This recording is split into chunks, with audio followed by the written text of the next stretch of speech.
الحمد لله رب العالمين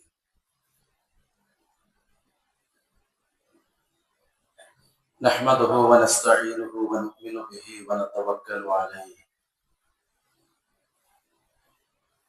ونعوذ بالله من شرور أنفسنا ومن سيئات أعمالنا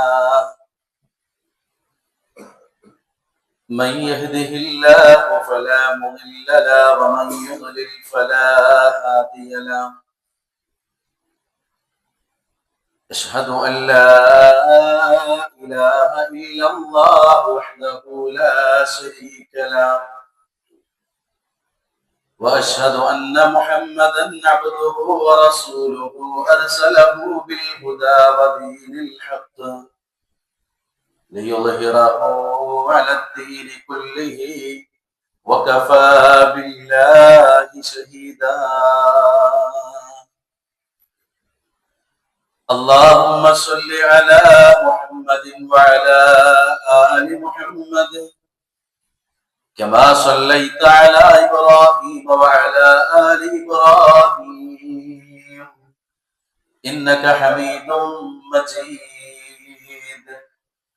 أما بعد فإن خير الكلام كلام الله وخير الحديث كتاب الله وخير الهدي هدي محمد صلى الله عليه وسلم وشر الأمور محدثاتها وكل محدثة بدعة وكل بدعة ضلالة وكل ضلالة في النار أعوذ بالله من الشيطان الرجيم بسم الله الرحمن الرحيم يا أيها الذين آمنوا اتقوا الله حق تقاته ولا تموتن إلا وأنتم مسلمون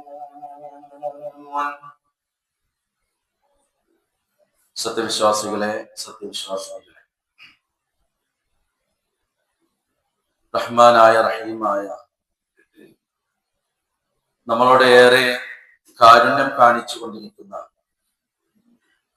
അള്ളാഹുവിന്റെ കൽപ്പനാ നിർദ്ദേശങ്ങൾ പാലിച്ച് തഖ്വയുള്ളവരായി ജീവിക്കണേ എന്ന് സ്വന്തത്തെയും നിങ്ങളെയും ആദ്യമായി ഉപദേശിക്കുകയാണ്, വസിയ്യത്ത് ചെയ്യുകയാണ്. റമളാനിന്റെ പൂർണ്ണ ചൈതന്യത്തിൽ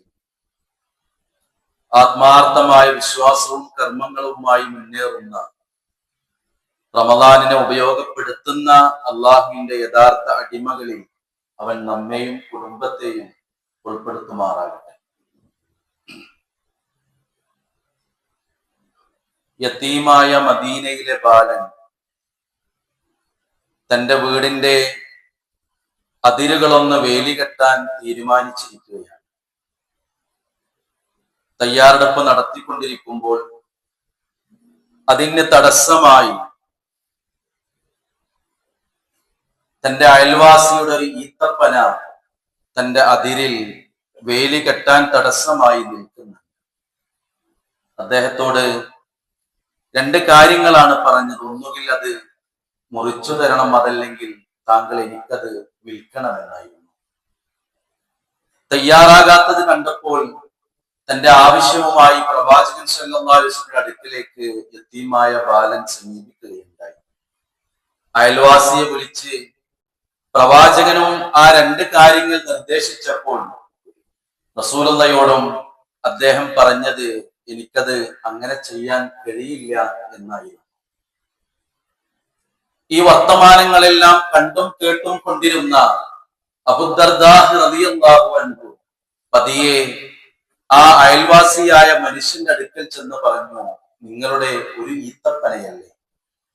നിങ്ങൾക്കറിയാമല്ലോ 600-ലധികം ഈത്തപ്പനകളുള്ള എന്റെ തോട്ടത്തെ കുറിച്ച്. ആ നാട്ടിൽ പ്രസിദ്ധിയാർജിച്ച ഒരു തോട്ടമായിരുന്നു. നല്ല വിളവെടുപ്പ് നടത്തുന്ന ഈത്തപ്പനകളും ശുദ്ധമായ ജലമുള്ള ഒരു കിണറും ഒരു കുടിലും ഒരു വീടുമുള്ള ഒരു ഈത്തപ്പന തോട്ടമായിരുന്നു. പ്രവാചകൻ പറയുന്നത് പോലെ നിങ്ങളുടെ ഒരു ഈത്തപ്പനയെ നിങ്ങൾ ആ ഉപദേശം സ്വീകരിക്കുകയാണെങ്കിൽ എന്റെ ആ തോട്ടം മുഴുവനായും ഞാൻ നിങ്ങൾക്ക് നൽകാം എന്നാണ് ഞാൻ പറയുന്നതെങ്കിൽ നിങ്ങളുടെ അഭിപ്രായം എന്താണ്? ആ ബാലനായ യതീമിന് വേണ്ടി ആ മനുഷ്യൻ ആ ഈത്തപ്പൻ ഒഴിവാക്കി കൊടുത്തു. പകരം അബൂദർദാ റളിയല്ലാഹുവിന്റെ ഈത്തപ്പന തോട്ടം സ്വീകരിച്ചു എന്നാണ്. അത് കഴിഞ്ഞ് അബൂദർദാ റളിയല്ലാഹു തന്റെ തോട്ടത്തിലേക്ക് ഒരു നടത്തമുണ്ട്. തന്റെ ഭാര്യയും തന്റെ കുഞ്ഞുങ്ങളും നിൽക്കുന്ന ആ തോട്ടത്തിന്റെ പുറത്തു നിന്ന് അദ്ദേഹം വിളിച്ചു പറഞ്ഞു അത്രേ, അള്ളാഹും റസൂലിനും നമ്മുടെ തോട്ടത്തെ നമ്മൾ വിറ്റിട്ടുണ്ട്, അതുകൊണ്ട് നിങ്ങൾ പുറത്തു കിടക്കുക. കുഞ്ഞുങ്ങളുടെ കൈകളിലുള്ള ഈത്തപ്പഴം പോലും അവിടെ ഇട്ട് പ്രിയതമ തന്റെ കുഞ്ഞുങ്ങളെയും കൊണ്ട് തോട്ടത്തിൽ നിന്ന് പുറത്തിറങ്ങുമ്പോൾ ആ മഹത് വനിത പറഞ്ഞു അത്രേ, നിങ്ങൾക്ക് വല്ലാത്തൊരു ലാഭമാണല്ലോ, വമ്പിച്ച ലാഭം ലഭിച്ചിരിക്കുന്നുവല്ലോ എന്നും പറഞ്ഞായിരുന്നു അദ്ദേഹത്തിന്റെ ഭാര്യയും കുട്ടികളും ആ തോട്ടത്തിൽ നിന്നും ഇറങ്ങിയിരുന്നത് എന്നാണ്. ഇതൊരു ചരിത്രമാണ് പ്രിയപ്പെട്ടവരെ. വിശദീകരിച്ചാൽ ഒരു ഹുതുബ കൊണ്ട് അവസാനിക്കാത്ത ഒരു വലിയ ചരിത്രമാണ്. നോക്കൂ നിങ്ങൾ, സമ്പത്ത് കൊണ്ട് ജിഹാദായിരുന്നു ഉദ്ദേശം. ബദർ യുദ്ധത്തിൽ പങ്കെടുക്കാൻ കഴിഞ്ഞില്ല ചില സാഹചര്യങ്ങളാൽ. അനസ് ബിൻ നളർ റളിയല്ലാഹു അൻഹു വഹദ് വന്നപ്പോൾ ആവേശപൂർവ്വം പ്രവാചകനോടൊപ്പം മുനാഫിക്കുകൾ തിരിഞ്ഞു നടന്നപ്പോഴും പ്രവാചകന്റെ കൂടെ മുൻപന്തിയിൽ അദ്ദേഹം ഉണ്ടായിരുന്നു.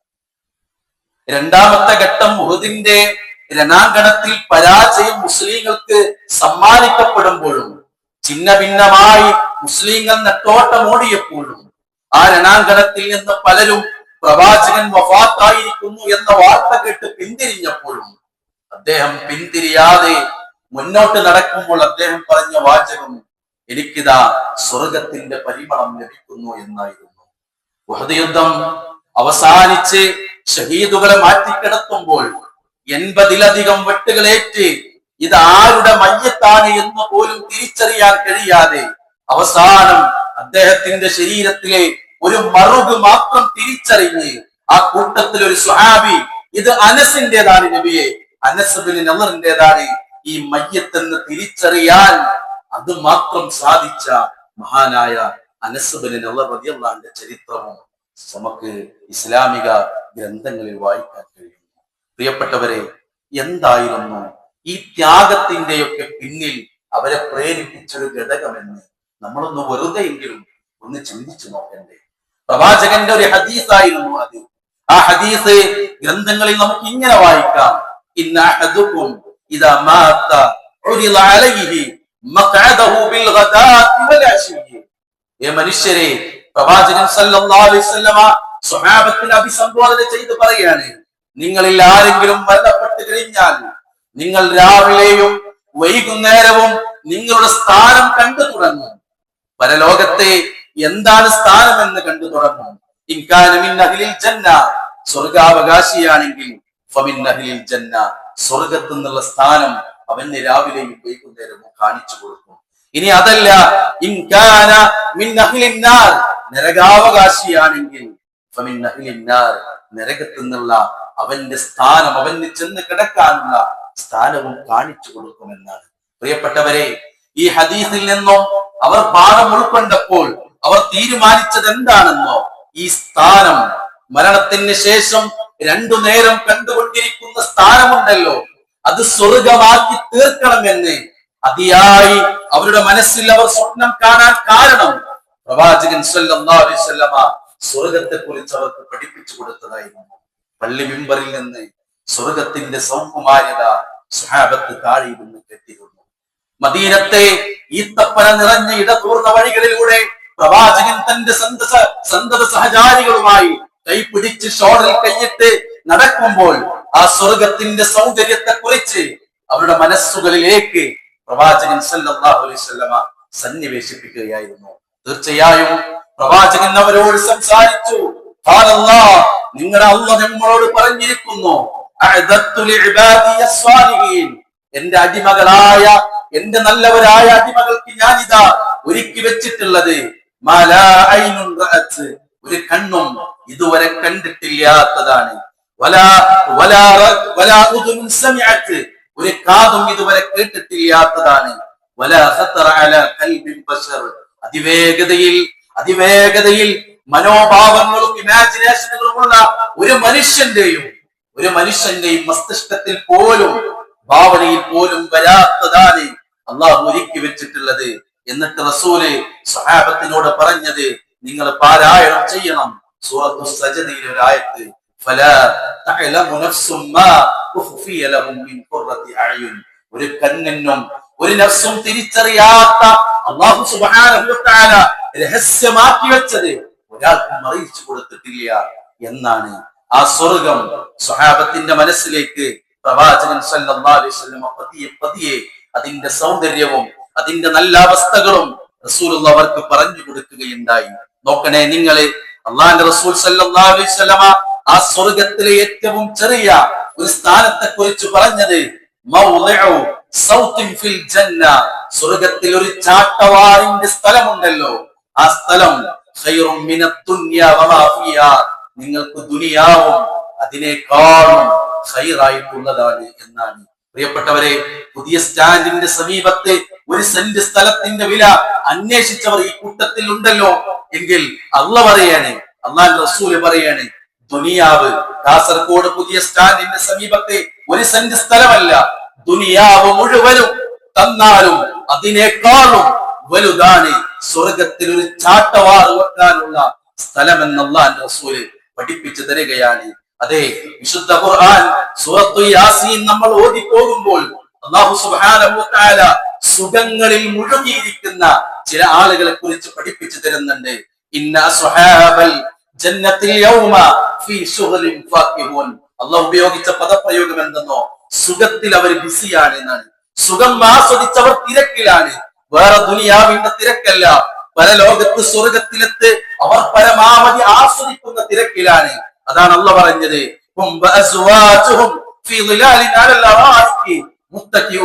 തണലുള്ള നല്ല സുന്ദരമായ സോഫകളിൽ അവരും അവരുടെ ഇണകളും റൊമാൻറ്റിക്കായി അവർ സംസാരിച്ച് അവർ അങ്ങനെ ഇരിക്കുകയാണ്. അവർ ആഗ്രഹിച്ചതും അവർ ആവശ്യപ്പെട്ടതും മാത്രമല്ല, അവരുടെ കണ്ണുകൾ കൊതിക്കുന്നത് എന്തൊക്കെയുണ്ടോ, അവരുടെ മനസ്സ് ആഗ്രഹിക്കുന്നത് എന്തൊക്കെയുണ്ടോ, അതൊക്കെ അവർക്ക് അല്ലാഹു അവിടെ കൊടുക്കുമെന്നാണ്. സലാമുൻ ഖൗലൻ മിർ റബ്ബിർ റഹീം.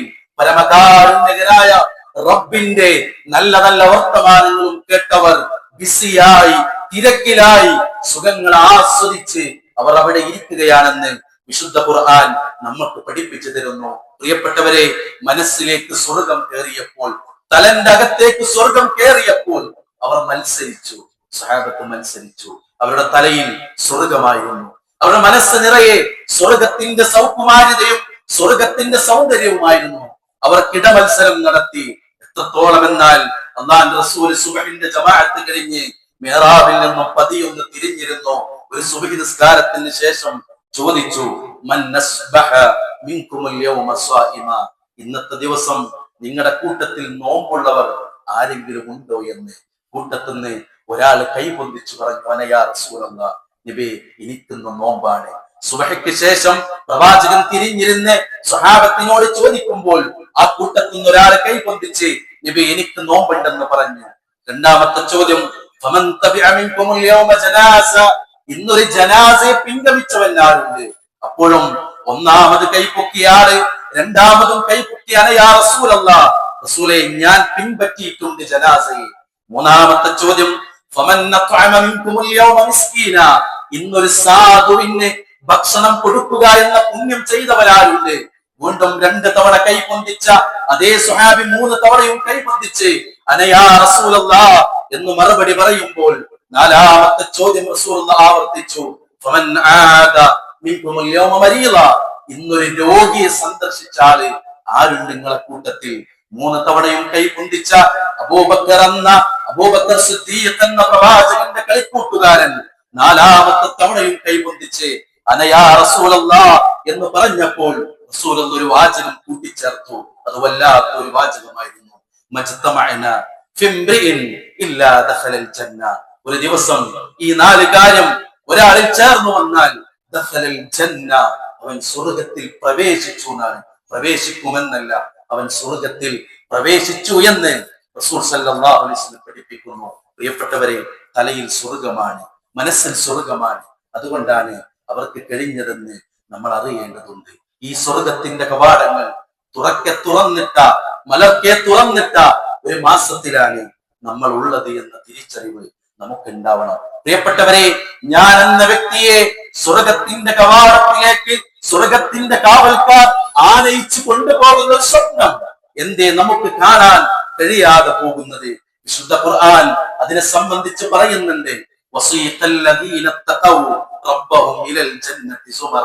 കൂട്ടം കൂട്ടമായി അള്ളാഹനെ സൂക്ഷിച്ച ആളുകളെ സ്വർഗത്തിലേക്ക് അള്ളാഹ് കൊണ്ടുപോകുന്ന ഒരു രംഗമുണ്ട്. അങ്ങനെ സ്വർഗത്തിന്റെ കവാടത്തിലെത്തി സ്വർഗത്തിന്റെ കവാടങ്ങൾ മലർക്കെ തുറക്കുമ്പോൾ അതിന്റെ കാവൽക്കാർ സ്വർഗാവകാശികളോട് വിളിച്ചു പറയുന്നുണ്ട്, സലാമുൻ അലൈക്കും തിബ്തും ഫദ്ഖുലൂഹാ ഖാലിദീൻ. നിങ്ങൾക്ക് ശാന്തി ഉണ്ടാവട്ടെ, നിങ്ങൾക്ക് സമാധാനം ഉണ്ടാകട്ടെ, നിങ്ങൾ സ്വർഗത്തിൽ പ്രവേശിച്ചു കൊള്ളുക, ഇതിൽ ശാശ്വതരായി നിങ്ങൾ എന്നേക്കും എന്നേക്കും അന്ത്യമില്ലാതെ അവസാനമില്ലാതെ നിങ്ങൾ അവിടെ കഴിഞ്ഞുകൊള്ളേക്കുക എന്ന് അവിടുത്തെ സ്വർഗാവകാശികളോട് സ്വർഗത്തിന്റെ കാവൽക്കാരുടെ സംസാരം ഖുർആൻ നമ്മുടെ മുമ്പിൽ വരച്ചു കാണിച്ചു തരുന്നു. പ്രിയപ്പെട്ടവരെ, ആ സ്വർഗത്തിലേക്കൊന്ന് വലത് കാലമെടുത്ത് അതിന്റെ ഉള്ളിലേക്ക് പ്രവേശിക്കുന്നതൊന്ന് സ്വപ്നം കണ്ടു നോക്കൂ. പ്രവേശിച്ചു കഴിഞ്ഞാൽ പ്രവാചകന്റെ ഹദീസിൽ ഇങ്ങനെയുണ്ട്, വലിയുനാദി മുനാദ്, അവിടെ നിന്ന് ഒരാൾ വിളിച്ചു പറയുമത്രേ, അന്നക്കും അൻ തഹ്യൗ ഫലാ തമൂതു അബദ, ഇനി നിങ്ങൾക്ക് മരണമില്ല, ഇനി നിങ്ങൾ എന്നെന്നും ജീവിച്ചേക്കുക.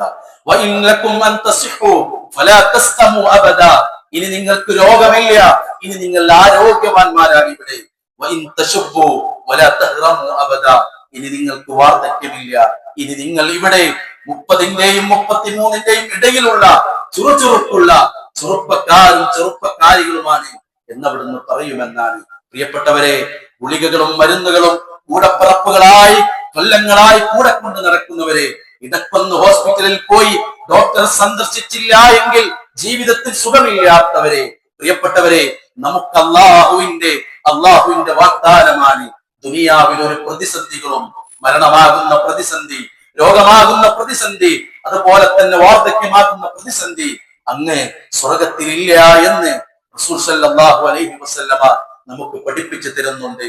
അതുകൊണ്ട് ആ സ്വർഗമുണ്ടല്ലോ, ആ സ്വർഗം ആഗ്രഹിച്ചപ്പോഴാണ് അന്ധനായ കാഴ്ച പരിമിതനായ അതേ അബ്ദുല്ലാഹി ഇബ്നു ഉമ്മ മക്തൂം റളിയല്ലാഹു അൻഹു പ്രവാചകന്റെ അടുക്കൽ വരുന്നത്.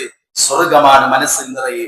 ചോദിച്ചൊരു ചോദ്യമുണ്ട്, നബിയെ, കണ്ണ് കാണില്ല, നിങ്ങൾക്കറിയാലോ, പള്ളി കുറച്ച് ദൂരത്താണ്, അതും നിങ്ങൾക്കറിയാലോ, എന്നെ ഒന്ന് വഴി നടത്താനും ആളില്ല, അതും നിങ്ങൾക്കറിയാലോ, ജമാഅത്ത് എന്ന ബാധ്യത എനിക്കുണ്ടോ എന്ന ചോദ്യത്തിന്റെ പിന്നിലുള്ള ചേതോ വികാരം പ്രിയപ്പെട്ടവരെ സ്വർഗമാണ്.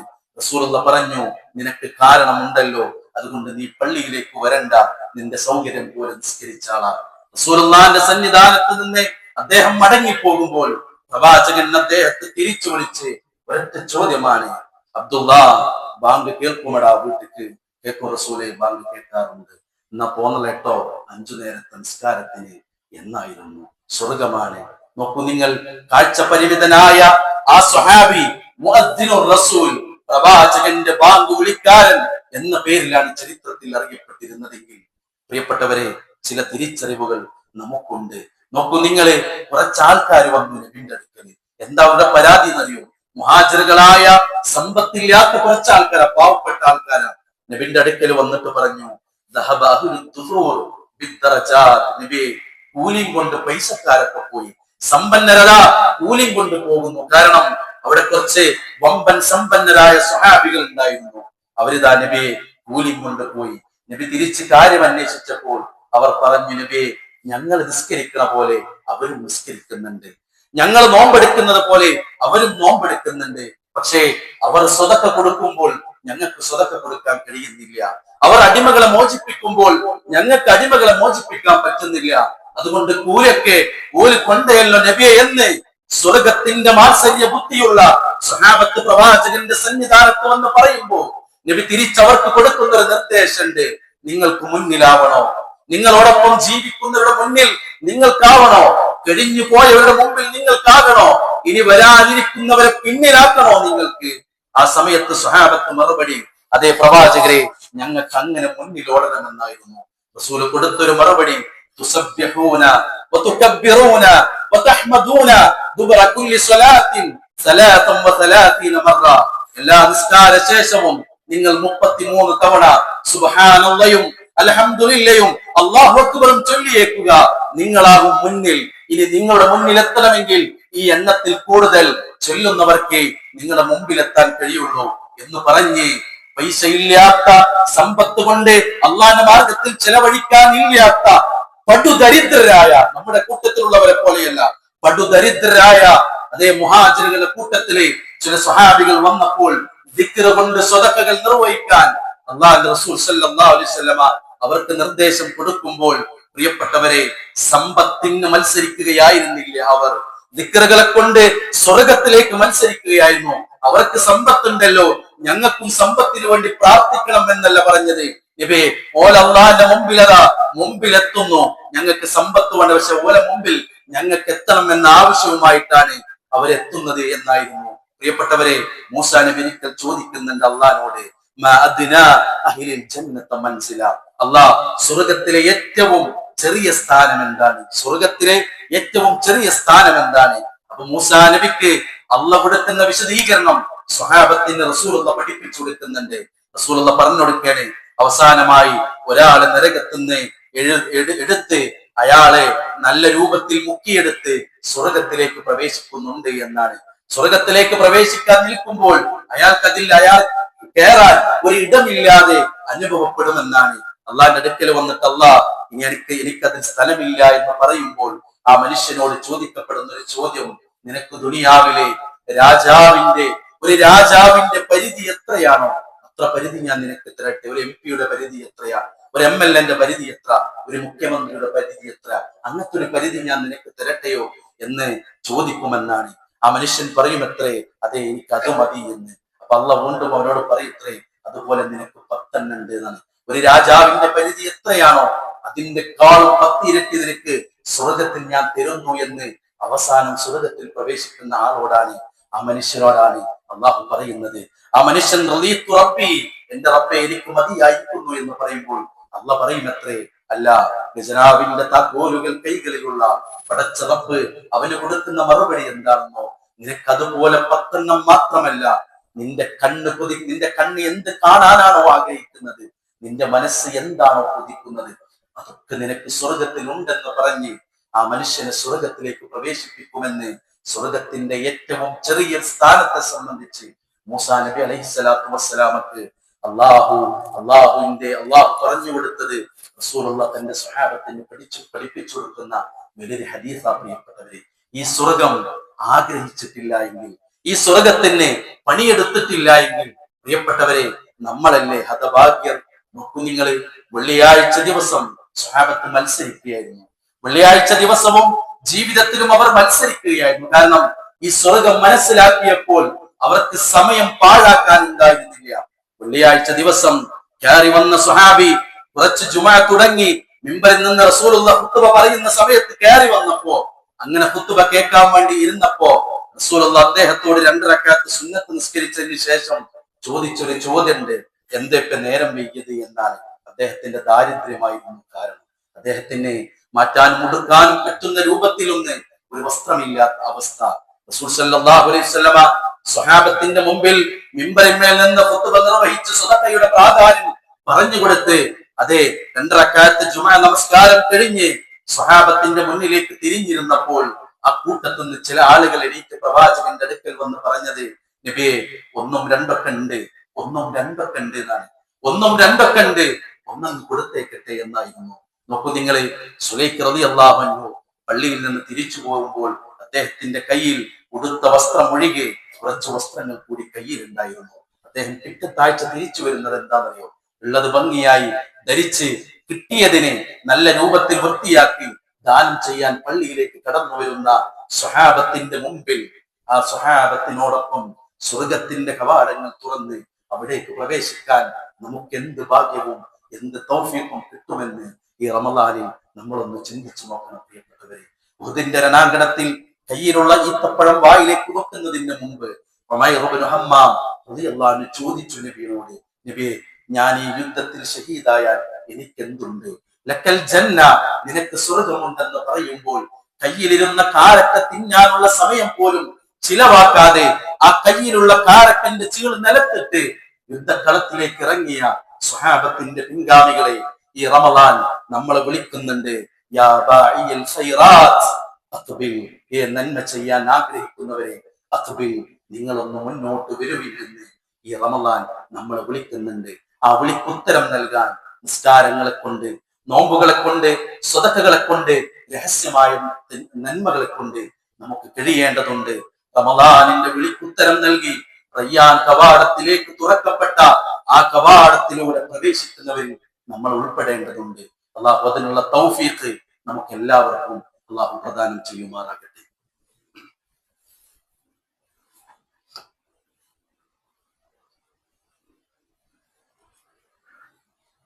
ബിസ്മില്ലാഹ് വൽഹംദുലില്ലാഹ് والعاقبة للمتقين ولا عدوان إلا على الظالمين.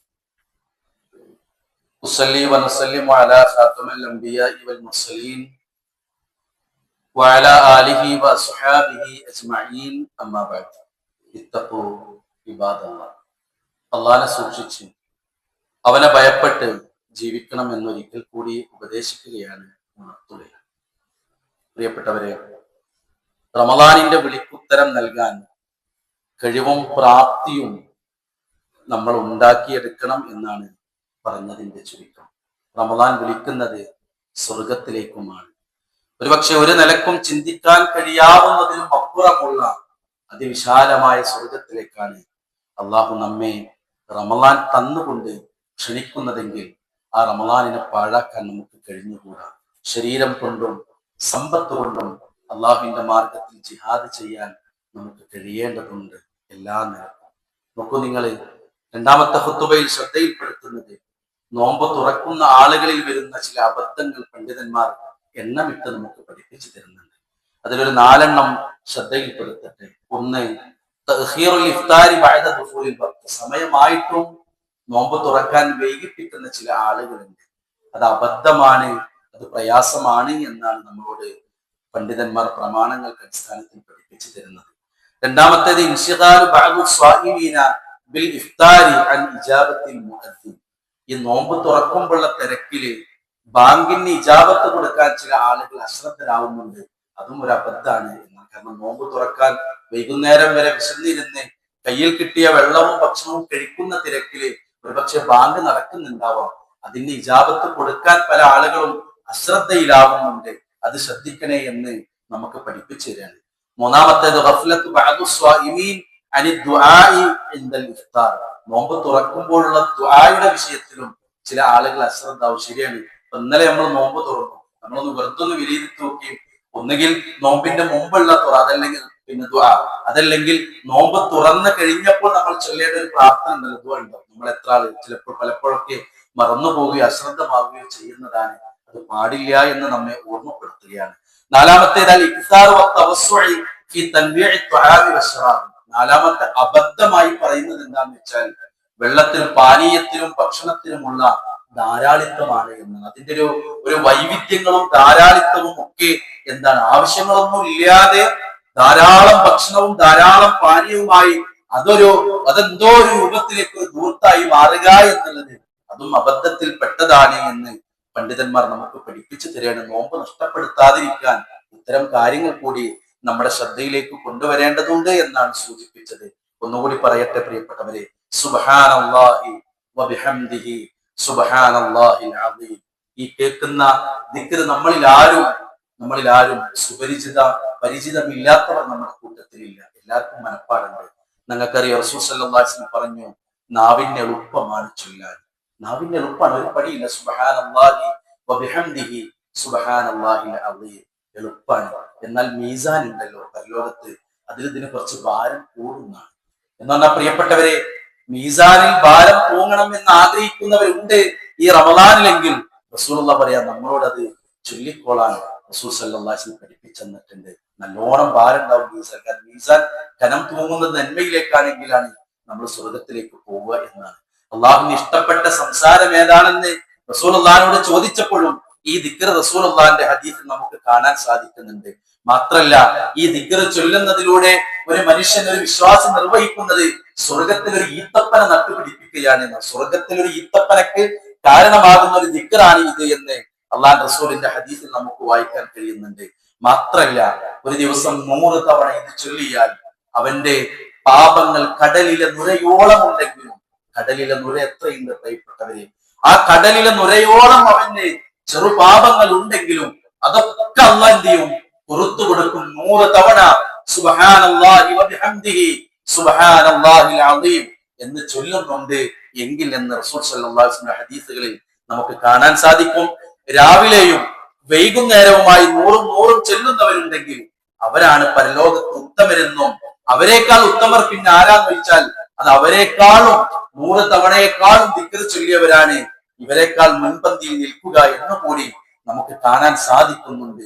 അതുകൊണ്ട് ചെറു നന്മകളും വലു നന്മകളും ഈ റമളാനിൽ നമ്മുടെ കൂട്ടിനുണ്ടാവണം.